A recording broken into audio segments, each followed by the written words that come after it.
Kami sudah tersambung dengan Yohanes sendiri, pemirsa. Ini tadi adalah warga yang kemudian dinyatakan meninggal dunia dan tidak bisa memilih. Selamat siang, Pak Yohanes. Selamat siang, Mas. Oke, Pak Yohanes, berarti sekarang masih sehat dong ya? Jadi belum meninggal dunia ya?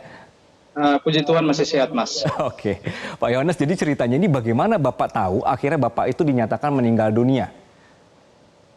Baik, Mas, saya bisa menceritakan kronologis bagaimana saya tahu soal kasus saya ini.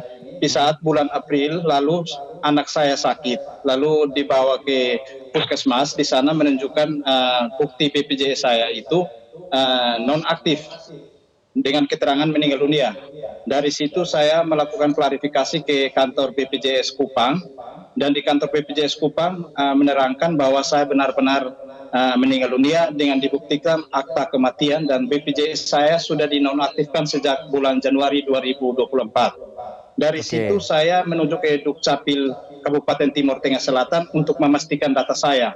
Dan di sana saya bertemu dengan Kepala Dinas Dukcapil TTS dan menunjukkan bahwa saya benar-benar meninggal dunia dan ada akta kematian yang saat ini saya pegang, dan juga ada surat keterangan yang dikeluarkan dari pemerintah desa berdasarkan checklist dan tanggapan masyarakat pada DPS Pemilu 2024. Nah, dari situ Dukcapil mengeluarkan akta kematian saya.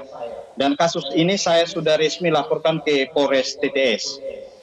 Baik, Pak Yohanes, kok bisa tiba-tiba ada akte kematian? Itu kematiannya kenapa? Yang mengeluarkan siapa? Yang tanda tangan siapa, Pak? Kalau dari bukti yang saya dapatkan dari Dukcapil, akta kematian saya ini diterbitkan oleh Dinas Dukcapil TTS berdasarkan surat keterangan yang dikeluarkan oleh pemerintah desa Manela Anen berdasarkan hasil checklist dan tanggapan masyarakat yang waktu itu pencocokan data dari pemilihan presiden waktu itu. Sehingga Dukcapil berdasarkan keterangan ini menerbitkan akta kematian saya. Oke, dari Dukcapil ketika Bapak sendiri yang datang untuk menanyakan akte ini nggak kaget, Pak? Ternyata masih hidup gitu. Waktu saya ke Dukcapil TTS, mereka kaget karena mereka tahu orang yang di akta kematian ini ternyata masih hidup, sehingga mereka juga menunjukkan bukti-bukti berupa akta kematian dan surat keterangan yang dibuat untuk menerbitkan akta kematian.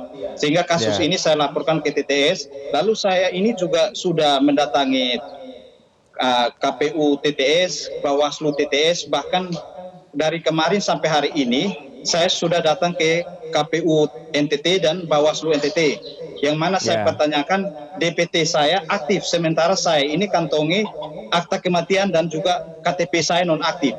Saya tidak tahu persoalan apa atau bagaimana upaya dari Bawaslu dan KPU sehingga menerbitkan DPT saya, sementara secara administrasi kenegaraan semua sudah dinonaktifkan semua. Dan Mas, saya boleh laporkan di sini bahwa dampak dari kasus ini, akta kematian saya ini, semua data-data saya ini telah dinonaktifkan dan keluarga saya sangat dirugikan melalui kasus ini.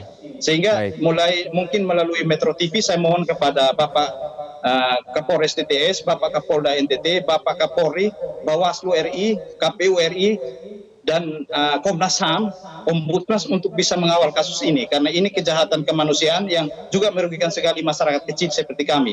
Dan mungkin Mas perlu tahu bahwa di Kabupaten TTS bukan saja saya sendiri menjadi korban, tapi banyak korban yang sudah mengalami ini. Namun karena mereka datang ke Dukcapil dan minta untuk diaktifkan kembali.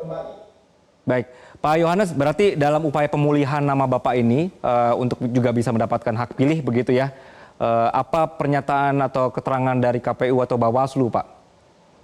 Saya sudah datangi KPU dan Bawaslu, mereka tetap menjamin hak pilih saya.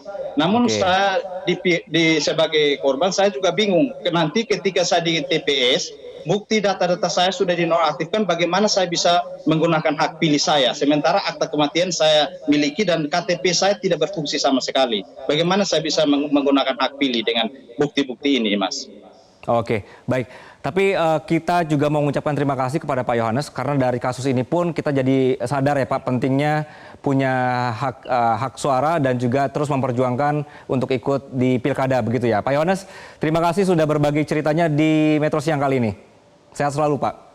Jelajahi cara baru mendapatkan informasi. Download Metro TV Extend sekarang.